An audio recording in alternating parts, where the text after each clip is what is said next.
So, okay. So the reason I reached out to you, of course, this is the holidays. I know. Um, Even beside it being the holidays, it's a lot going on in the world today. In terms of families, just the economy, everything is crazy. Right. And it's gotten to the point where people around me, even the strong ones, or those who we think are the strong ones, or those that we go to for Right. encouragement, are even tired and complaining. So it's hard. It's hard everywhere. And It so is. the reason why I reached out to you was one, I know beside it being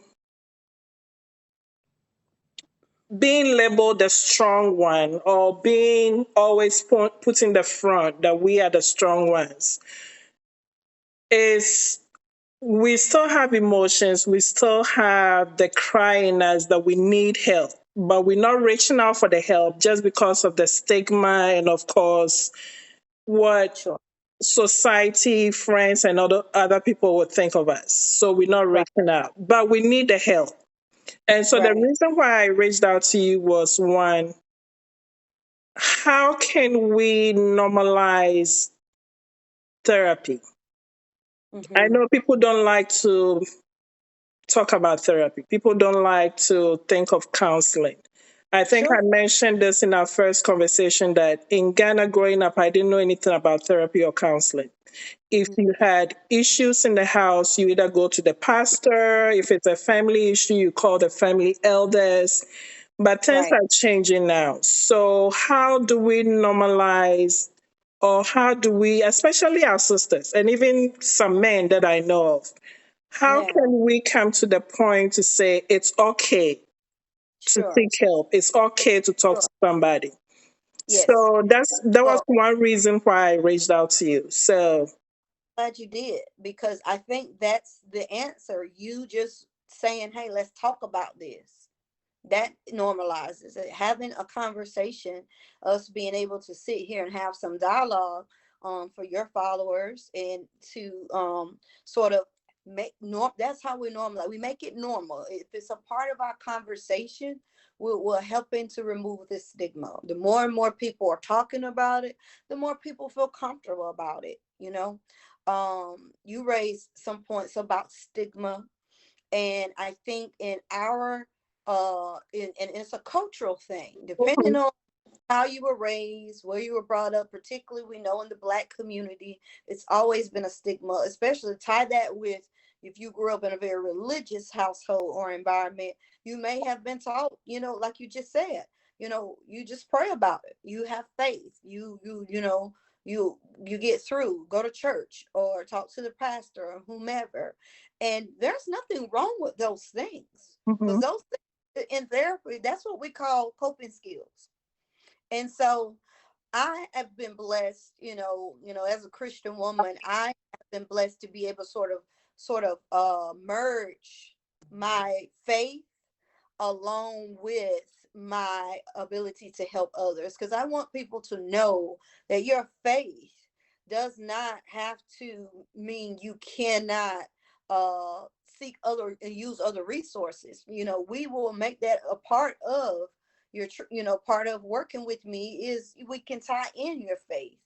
It doesn't have to be a one or the other. You can have them both. And you probably have seen memes or hashtags or things online where it says I can have God and a therapist. mm, So another way we normalize it is not just us having this dialogue, but I'm going to go ahead and tell you, as a therapist, I'm in therapy.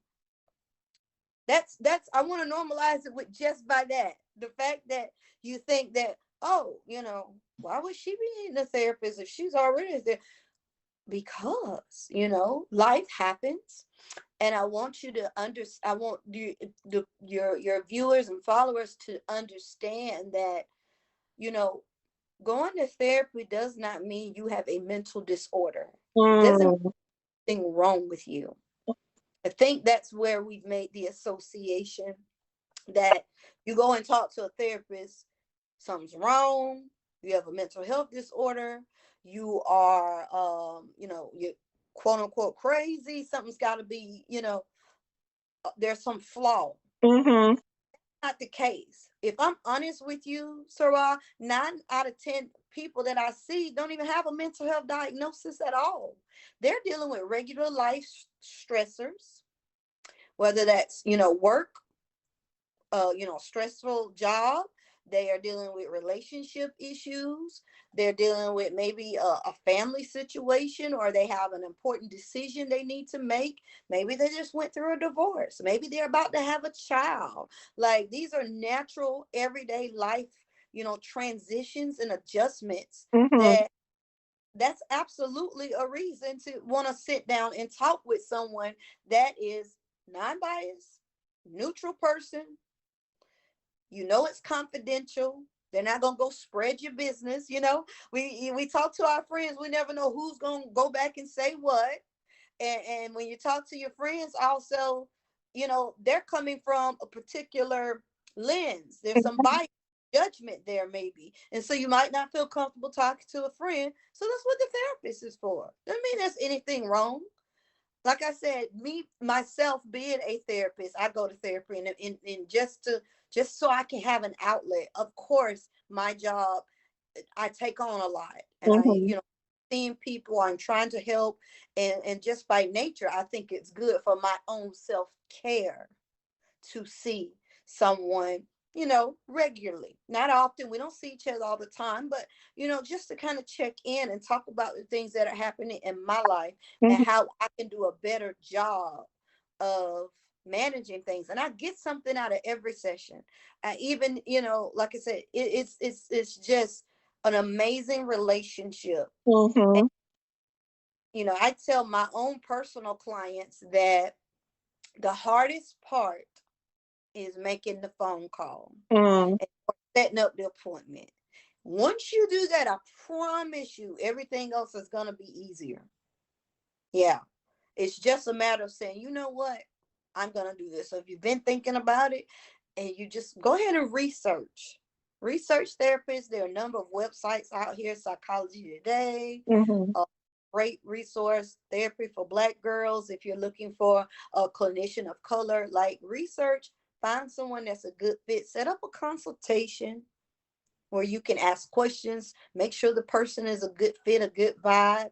And if not, find somebody else. Like, you figure out who will be the right person for you to feel comfortable talking to.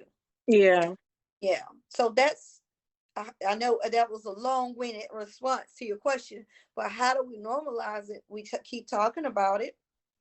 We understand that it doesn't mean there's something wrong. We got to Mm-hmm. minimize that stigma. And just for those who've been to therapy, I think they need to share. I'm in therapy right now. And and there's no shame in that. If anything, I see a person reaching out and asking for help. That means there's some strength in them. There's some courage to do that. And there's something empowering about wanting to make your life better, wanting to feel better, and wanting to be the best version of yourself. That is so true. Uh, yeah. Actually, it looks like I had a series of questions, but you've already addressed them all. In Hey, listen, that, but it was very good. go ahead and just talk. I That could do. that's okay. Actually, my experience with therapy, like I mentioned, growing up, of course, if you had issues, you go into the pastor. Like my dad would say, go pray about it. It Yeah. got to a point praying wasn't the solution to what I was looking for.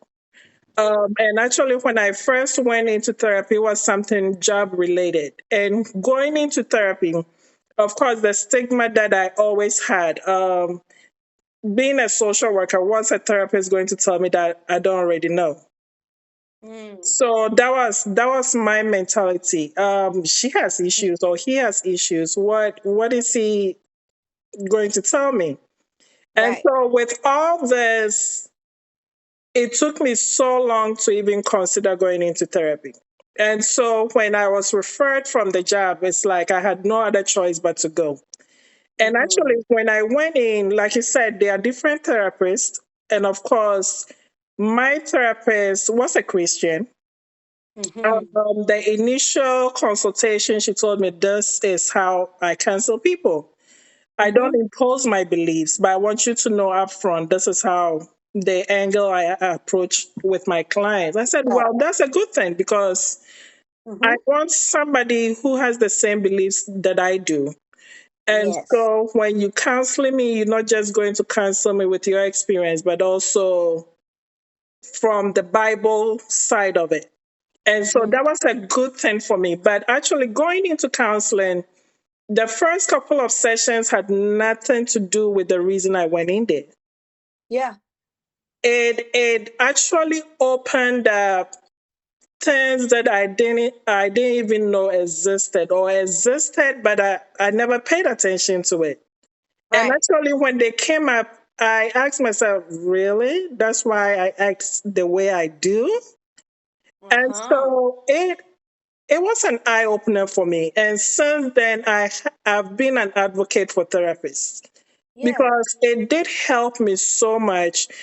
I had grown up where I had always held on to my emotions. I never expressed myself.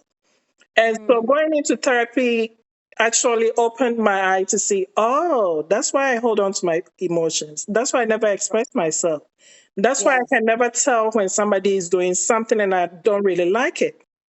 And Right. so these are some of the things I got from my session. And actually by the second or third, I said, I'm not coming back because actually I know what's wrong with me.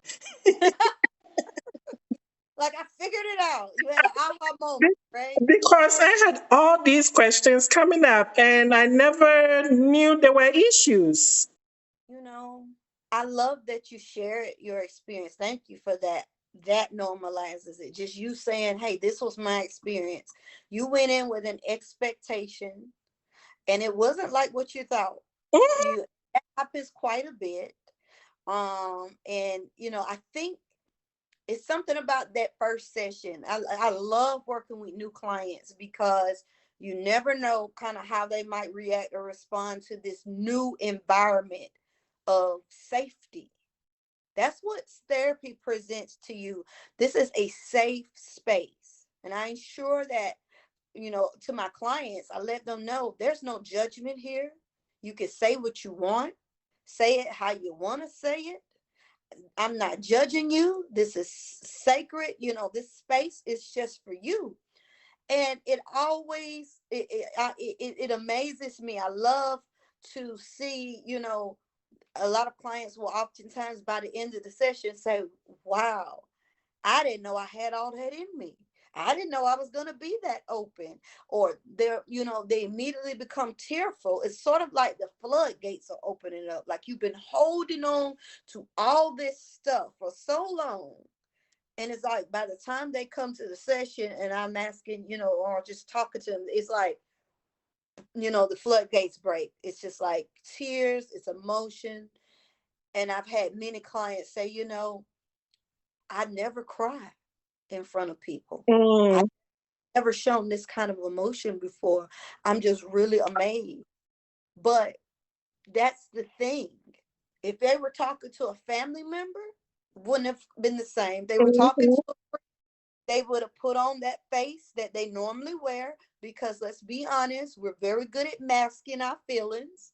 When we talk to our family, when we talk to our friends, it's very simple, right? Oh, how are you doing? Oh, I'm good. Everything all right? Yeah, and we just kind of keep it moving, keep it moving. It's almost like, particularly in our culture, we're conditioned to just put on a good face, present yourself well. I know, the way I was brought up and raised, taught to, present yourself well, Mhm. put on a face, like don't show out, don't make any, don't bring attention to yourself. But to be given permission to just, hey, let it out. It feels really good. It does. Yeah, it It feels good. does. And It, that's what they say, oh my God, this felt so good. Like they've been holding their breath into that first therapy it session. is. It is very freeing. Like you feel freed up. And Mm-hmm. actually, working in medicine, I always said sometimes it's not all about medicine. Mm-hmm. It's about speaking to somebody. Go speak to someone. Right. Yes, it's time when you need medication for whatever is going on, anxiety, stress, and all those things. But Right. sometimes just having somebody listen to you is healing itself. Gosh, And yes. so, like I said, I became an advocate for, and actually, I'm working with youth now that when you talk about therapy, it's like you pulling teeth. I'm like, Yeah. and right within the sentence or conversation, they'll say something like, Miss Sewa, that's why I feel. I said, well, that's what counseling is for. Some of Mm-hmm. these things that you're trying to avoid, Oh well, yeah. you may be able to avoid it now, but when you have kids, it's still going to come up. Mm-hmm. Yeah. And Yeah. we have moms raising kids with these emotions from childhood, with anger, bitterness, and everything spilling over the kids. And now the kids are growing up. Oh, mom was like that, so it was normal. But it was Mm-hmm. because something wasn't Yes. addressed in mom's life. And that's why mom has grown up this way. Now it's being passed on to generations, to generations, to Yeah. generations. And it's just Right. unfortunate, but that's what's happening. Yeah. Generational trauma is what it's called. That's what it's called. Hmm. That's a real thing. I'm reading a book right now called "It Didn't Start with You," and it's talking about generational trauma. And we learn how to cope even from our parents. Sometimes we take on their traumas depending on what they experience. And then also we learn how to cope. So if you grew up in a household, let's say for instance, where emotions were not shared, if you were told to suck it up instead of being allowed to cry, then of course you've been trained that, hey, emotions is something I don't share. I hide that. I'm gonna mask that. And so that's a lot of suppression over the years. And so I'm really I'm happy to see a lot of people of color are now coming to counseling to sort of break that sort of generational pattern of thinking. And my hope is that it will of course trickle down to the next generation, their kids, and the way they parent. Because again, and you shared a little bit about your background and what you were taught, but just showing emotions, that wasn't something we did in my household growing. Hmm. And if I'm crying, it was all right, you better suck it up and keep it moving. So then there's that part of self that feels like, I can't be emotionally vulnerable, something must be wrong. Hmm. Whereas, when you are see, and that's what therapy does. If you're working with a trained professional that can teach you, that's a healthy reaction to cry or to be angry about a thing. That's a healthy, normal reaction. Acknowledge your feelings. This is a healthy way these are some healthy ways of coping with those feelings and sort of teaching you skills that you never learned. Hmm. Now, I'm not saying it's our parents' fault. By no means. They did the best they could, you know? I really believe that. I think our parents did the best they could. Hmm. So, we oftentimes have to learn for ourselves what we need to do to take care of ourselves. And of And course, so, they can't teach what they don't know. So right. basically, they didn't know. Exactly. And it was such a foreign concept. Going to therapy, I mean, if I'm honest, my generation, it was like, you think, oh, you got to have money to go to therapy. You got to be Hmm. rich, or you got to be something psychologically wrong with you. It's something wrong. And so that was what I was taught growing up. And that couldn't be further from the truth. Truth is, everybody can go to therapy. Everybody, Anybody. Oh, anybody. Yes, you really, that's true. I don't care who you are. I don't care how much money you make. It doesn't matter. If you're dealing with an issue in your life, a stressor, and you want to talk it out with someone, that is your right to do so. And it's a very, and you may not need it very long. I've had Mhm. clients that are in 2 or 3 sessions, like you shared. You know what? I know what's going. I got this. I got Mhm. something from that. So use it as you see fit. And like So I'm glad you mentioned you don't have to have a diagnosis or have something tragic to happen to go to therapy. Just no, needing a sounding board. right. Actually, I was in a couple of entrepreneurship groups that we did that, but actually thinking of it, that was going to be a good therapy session. Having somebody that you can exchange ideas with, or speaking out to, hey, what do you think about this idea? I'm trying to go on this endeavor. What do you think about it? Absolutely. And I've so, worked with clients who are just like in a transition.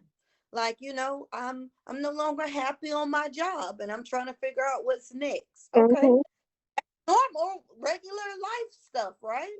And so just being able to be a part of that and helping them with that. And wanting again to talk to someone that you don't know, that's not going to be biased or judgmental, because our friends and our family members, they sometimes want to tell us what they want us to do, right? mhm, Right. Like, hey, I think you should do this. Or they're coming from a place of their own emotions or feelings mhm, or but you know your therapist is that neutral, unbiased, non-judgmental person. And there's, to me, no safer space. I when I'm talking to my therapist, I look forward to those sessions. I'm like, that's this is good. because I have to take on and listen to a lot of folks' traumas and problems. And so it's Mhm. like, don't you think I need somebody to talk to too, I right? bet. I need that same space. I want to be Mhm, like, sit back with a cup of tea, tell my therapist what's going on, what's happening in my life, and just like what you shared earlier about your experience. I've been in sessions with my own therapist, and I'm just like, I don't know if I got much to talk about today. mm, And then, boy, we get into, I just start opening up, and then it's like, wait a minute, I don't know where that came from. Things just start coming up, right? mhm, And it's funny being on the other side of that, because I see it in my clients a lot. Well, they'll say, well, Dr. V, everything's good. I don't really, and then once I start kind of probing and asking mhm, what, then the reality sets in.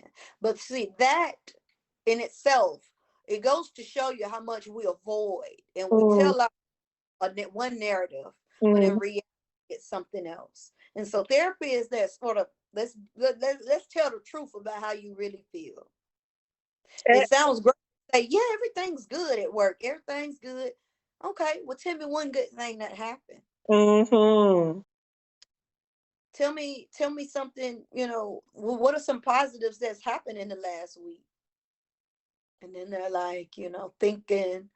And they said, well, were there any low points? Were there any challenges this week? And then so again, trained professional, someone that knows to ask the right questions. Friends and family not gonna do that. They just gonna say, "Oh, well, it sounds like you're doing all right. All right, talk to you later." Right? And Yeah. actually, going back to probing, yes, you have to have a license now. Most people are licensed professionals, but not everybody can probe enough to get you the help you need. And of course, Yeah. I've seen with my current job. But going Yeah. back to it, I think you had mentioned something in my February event. Something about being intentional. When you're Yeah. asking people, "Hey, how are you?" You know how you run into people, "Hey, how are you doing?" And you keep moving without even waiting Right. to listen Right. to the response. Yeah. And so since then, I've been intentional with my, "Hey, how are you?" Yeah. Yeah. I'm so glad to hear that. And Yes, that really resonated with a lot of folks at it your did. event. It did very Yeah. much with me because, of course, after going through therapy, I have been more conscious of my emotions, more conscious of my surroundings, and actually people that surrounds me. And so, and that's because I had people, family, friends who thought they knew me, but actually they didn't know what was going on with me. They didn't know anything about me. And so after that, though, after hearing that, it really set in. I said, you know what? Mm-hmm. I always ask people how they are doing, but I don't listen for a response. And Mm-hmm. so right now, when I ask somebody, how are you doing? It's not just, hey, how are you? And keep moving. Right. How are you? Right. Yes. How are you doing today? Like what? Like, How's your? yeah, What? like, Yeah. how are you? Yeah. Really connecting. That's good. I'm so glad that was a takeaway for you.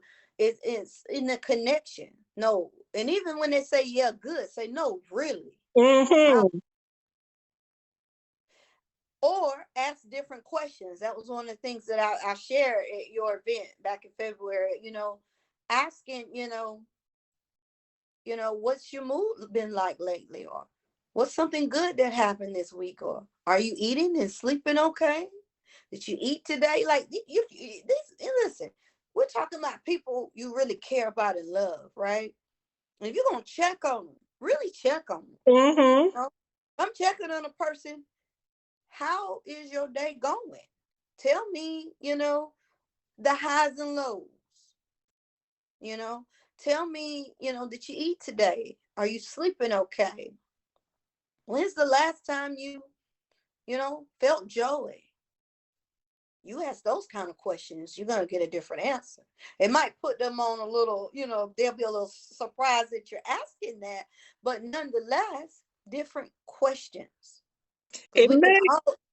it Mm-hmm, may surprise them when you ask though, but this is how I feel now. When somebody takes the time to ask those questions, it mm-hmm. tells me this person is ready to listen. That part.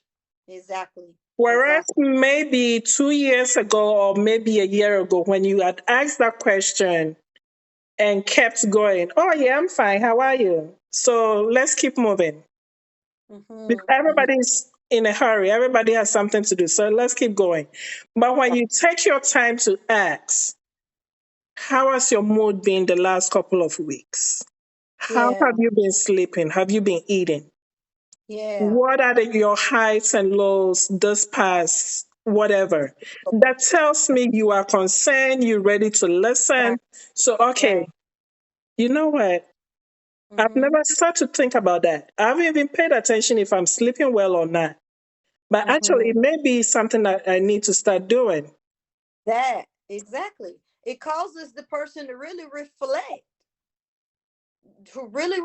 like, how am I doing? Like, let me check. You know what? I haven't been sleeping so good. Or, I guess I have been a little low since the weather changed or what have you. Hmm. Been close to the holidays and even that, like if you know a loved one, someone has lost a loved one recently, or maybe they experienced something tragic, maybe they've gone through a divorce or separation or something along those lines that's been life changing. Again, instead of asking how you're doing, you're asking, how are you coping these days? Mm, How are you coping? I can only imagine this is a mm, hard year for you. The Christmas holiday is here. How are you coping, sis? that's a And good then, one. yeah, how are you coping? Mm, Like, use that kind of language. We need to mhm, start using those kind of words. And if they say, well, I'm just getting by. Well, how are you getting by? mm, And what to help you? Like, do you need to get out of the house? Do you want to meet for lunch? Have a coffee? Like, that's how we really need to check on each other. Be more intentional about going beyond surface level mm. check-ins. That's a good Man, one. yeah, yeah. Well, I'm glad you brought that up because, when I started, I said, well, beside having issues in family, the economy, and everything, just the holiday season makes it even harder. There are Hmm. families, even within the last couple of weeks, just how many deaths that Mm, I've heard of. And Mm. so it makes things harder. Single moms, single dads Yeah, struggling. absolutely. And just the holidays coming in, the expectation of the kids and everything, it's hard. Yeah, I don't even know how to explain it, but it's yeah, hard. yeah, So what can you give us, or how can we cope? yeah. I'm happy to talk about that, and I'm glad you are intentional in bringing it up, especially now. I want to first normalize the fact that it is okay to not be okay right now. Mm, We, we see that a lot, that expression, but I have to say that because I feel like in our society, especially, there's this expectation that we've got to act like we got it going on and mm, everything all right. And yeah, I'm gonna put on and be in the Christmas spirit. If you ain't feeling it and you're not in the Christmas spirit, honey, I understand. That is okay. mm, You know, there are a lot of reasons that you might not be in the spirit. And I want to go down the list of mhm, certain that tend to have a hard time during the holiday, just as a way of validating their experience. Okay. People, of course, who've lost loved ones. mhm, Wasn't this year. It could have been 5 years ago. There is no timestamp on grief. It is ongoing process. And if you lost a loved one, the holidays, it just brings it back up. And that's okay. I understand. It's whatever you're feeling about that loved one that is no longer present. You have a right to feel that way. Your feelings are valid. mm, Other people who may be having a hard time right now are individuals who've had a major change in their family dynamics, whether that's been a divorce or a separation, breaking up the family. And the kids are having to, maybe you're going through a custody battle. Like, this is the timing of it is mm, hard for someone whose family has just been divided. mhm, I even say, I gotta speak for my single mm. women that are single. That was one topic that came on Facebook when I posted that we're going to have this talk. Yes. And we could do a whole nother talk on just single women that are singles, particularly if they don't have children. The Mm, how can feel, and I'm saying women, men probably feel the same way. Obviously, I specialize in women's mental health, and it's not to take anything away from the men, because I do feel like there are men that feel the same way. We just don't hear about it. They don't mm, talk about it. And I'd love for them to come out and talk about it more. But when you're single, I'll say when you're single, male, female, doesn't matter. When you are single or you don't have a family, the holidays can make you feel very lonely mm, because so much emphasis is on family kind of activities. Then you're around your family and everybody's got their husband or spouse or kids, and then it's just a holidays become a reminder that it's just you. mm, And if you're single, you're thinking, well, gosh, do I even put up a Christmas tree? I mean, I don't have any kids. I don't need to do all this and decorate. And it just it kind of dampens the spirit of the holiday. If you are, and I say that to normalize the experience. I want you to know if that is your situation, you are not alone in that. Your feelings are valid. It does feel lonely. I saw online, and I saw it on one of your comments also, Sirwa. But I've been seeing this a lot about people talking about matching PJs for Christmas. mm, Uh, oh, I don't have anybody to wear the matching PJ. Okay, so let's just go ahead and talk about it. Let's go ahead and talk about the coping piece to all of this. This is the best thing I can encourage folks to do right now. mhm, Do not compare your life to anyone else's. mm, That's number one. That's a good one. Don't compare your life to anyone else's. Because if we're trying to live life to other people's standards, we will always be unhappy. Mm. You understand? Mm-hmm. So that's number one. Something else that might be a good coping tip right now is to even minimize your social media intake. Because that's part of the that's part of the comparison. We're swiping and we're looking at all the folks with the families and the dogs and the matching PJs in front of the Christmas, and we're thinking, oh, it just makes you feel so lonely. Why am Bad. I don't have Bad. kids? Why am I not in, I'm missing this or that. Mm. Maybe you need to take a break from social media. So that's number two. That's a good one too. I'd also say give yourself permission to feel what you need to feel versus tucking away, suppressing, pretending like, oh, just, it's okay. If you Mm. want to cry, cry. If you want to be sad, you know. Um, and lastly, gratitude. Mm. Be thankful for what you have. That's good. Not just your life. Count your blessings. Mm. Look at your life. Look at what's happened to you this year. Even if it weren't all that great, look at all the ways it could have been so much worse. Mm. And know that someone else does actually have it far worse than you. A lot of times we're dissatisfied with our life again because we're comparing it to someone else's standard. But be grateful. What Mm. can you be grateful for? I do feel like, and that's what I've learned, over the years, is the holidays for me is an opportunity for me to express gratitude. It's an opportunity for me to be grateful at the end of the year. And I'm just like, I'm just so grateful just to be here. I'm Mm-hmm. grateful to have my physical health.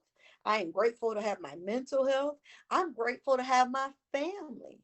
I am grateful that, I can still pick up the phone and call my mom. Then she's still here in my life. Like things like that. Think about the people in your life you're grateful for. Mm. About the things in your life that you have that others do not have. Mm-hmm. You got a home, you've got food, you've got, even your job that's providing for you and your family. It may not be, all the things you want it to be this holiday season. You're not able to buy your kids the new iPhone. To be honest, they don't need them new iPhones. Okay, don't go there. I guess All this sometimes we content put stuff. we Thank you. put too much on ourselves that Does. it stresses us out. It does. Mm-hmm. Like, and this is where, again, when you talk about breaking sort of generational patterns and things, like teaching your children what really matters, Mm. values. But it starts with us. Because if we're putting a big value on the new iPhone and the new video game or whatever system is out or what have you, that's teaching your child, I gotta have that. Mm. If you're putting value on, oh, I gotta get my child these Jordans because they don't get the new Jordans, then I'm a bad mom. Mm-hmm. Where you gotta think, check your values. Yeah. Because we're teaching our children what to value. Mm-hmm. And so, it's okay if you can't afford those things. That doesn't mean you cannot be grateful for the things that you do have. And that's what you gotta teach. That's what we need to be instilling in our children. Mm. That's gratitude versus this sense of entitlement that I am entitled to get certain things because I see my friends getting them. I should be, talk to your kids. If let them know, like, we're gonna go a little small this year, or we're gonna, but we're gonna be grateful because we've Mm-hmm. got this, like teach them gratitude. Mm. That's That a good one. goes a long way. Mm. Starts with us as the adults. That's a good That's what one. I said. Did I answer the question You on how to did. cope with the holidays? I've said um gratitude, Mm-hmm. not comparing yourself to others, maybe limiting your time on social media, because we do that when we looking on scrolling. We like feeling in our feelings because Mm-hmm. I staged or somebody's whatever, and then and then the last thing is to give yourself permission to feel what you need to feel. If you're not, I'm not in the spirit. Okay, well, that's I be think okay with I that. think that's my favorite. Okay, no pressure. Mm-hmm. Because big hype thing, we put a lot of pressure on us. Oh, we got to be happy. No, you don't. Who says so? Mm-hmm. Yeah. Nobody. And I think the social media thing is the big one because, of course, everybody's doing it. So I have to do it. Oh, this person is so happy and this person is this.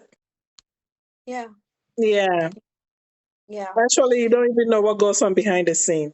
By the time I post one picture, you don't know what I went through to post that picture. Oh, honey, exactly. I'm looking at the pajama pictures and everything. And that's great. I'm not saying everybody's got issues in their relationship, but I'm like, who knows what kind of situation had to go on to get Mm-mm. Yeah. I'm gonna take the picture. You know what I'm saying? Was there some behind the scenes stuff going on? Like, so a picture, it's just that. It's a picture. Mm-hmm. But we don't know what What's people behind it? Yep. Yep. And that's so never true. do. And let's be honest, we don't post ourselves sharing our bad moments and when we're depressed. Like we're gonna put on the good face. So take Mm-hmm. that. But you don't know what that person is going through. You certainly don't know what they have had to go through to get to the place that they're at. So, social media is just it's like back in the day, you remember well, I'm saying back in the day, yeah, you could still buy a picture frame. But I don't think people just post pictures nowadays. Now, So that's true. way it sounds like old school, but you used to buy you can buy a picture frame. It's got that fake picture in it. Mm-hmm. It's already like a little some kind of little fake picture of the family Mm-hmm. that looks like they're all happy, right? And I feel like that's what social media is. It's sort of like the fake picture. It's the insert that comes with the picture frame. Mm, Real picture may not look like that, that's true. you know? That's true. Yeah. Well, it looks like I have taken more than your 30 minutes. And And it's okay. I enjoy this talking has been for a great. while. Yeah, this I've has been great. I hope that it has been helpful to those that follow your page, whether they chimed in now or will watch it later. And it might help just spelling out some tips. Those tips will getting through the holiday season, mhm, and so reasons to go to therapy. You can go to therapy for any reason. that's true. Um, it's a form of self care, just like Mhm. anything. Well, this has been very helpful, and I'm hoping it's going to help somebody else. I hope so. Um, Thank you to everybody that checked in. I wasn't able to, I don't think I saw any questions, but we had people joining. So, Dr. Hmm. Shepard, how can they get in touch with you if they need somebody to talk to? Well, I'm here in Columbia, South Carolina, but I'm licensed in South Carolina and Georgia as a therapist. And you can on IG, I'm at Key Counseling CC. That's also my Facebook handle, Facebook or IG Key Counseling CC. Right now, I am accepting new clients for January. Obviously, this year is almost over, but I am taking consultations if someone is wanting to book with me for January.